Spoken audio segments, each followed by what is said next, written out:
കേക്കുകളിൽ വെച്ചിട്ട് ഇന്ന് നമുക്ക് ഏറെ പ്രിയപ്പെട്ടതാണല്ലേ ട്രസ്ലെച്ചേഴ്സ്. അതെ, അപ്പോൾ ട്രസ്ലെച്ചേഴ്സ് നമുക്ക് വീട്ടിൽ തന്നെ ഈസി ആയിട്ട് എങ്ങനെ ഉണ്ടാക്കാമെന്നൊന്ന് നോക്കിയാലോ.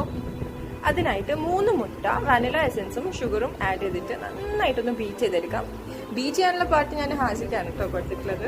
പിന്നെ ഇതാ അതിന്റെ ഡ്രൈ ഇൻഗ്രീഡിയൻസ് ഉണ്ടല്ലോ, maida, cornflour, baking soda, baking powder, ഇതൊക്കെ വെച്ചിട്ട് നന്നായിട്ടൊന്ന് ഫോൾഡ് ചെയ്തെടുക്കാം. ഇവിടെ ഓവർ മിക്സിങ് പാടില്ല കേട്ടോ. അതിനുശേഷം 1 ടേബിൾ സ്പൂൺ ഓയിലും കൂടെ ഒഴിച്ച് ഒന്ന് മിക്സ് ചെയ്തതിന് ശേഷം നമുക്കിത് ബേക്ക് ചെയ്യാനായിട്ട് വെക്കാം. ഇനി ബേക്ക് ചെയ്ത് കഴിഞ്ഞാൽ ഇതാ നല്ല അടിപൊളി സ്പഞ്ച് കിട്ടുന്നതായിരിക്കും. ഇതാണ് സ്പെഷ്യൽ പാർട്ട്.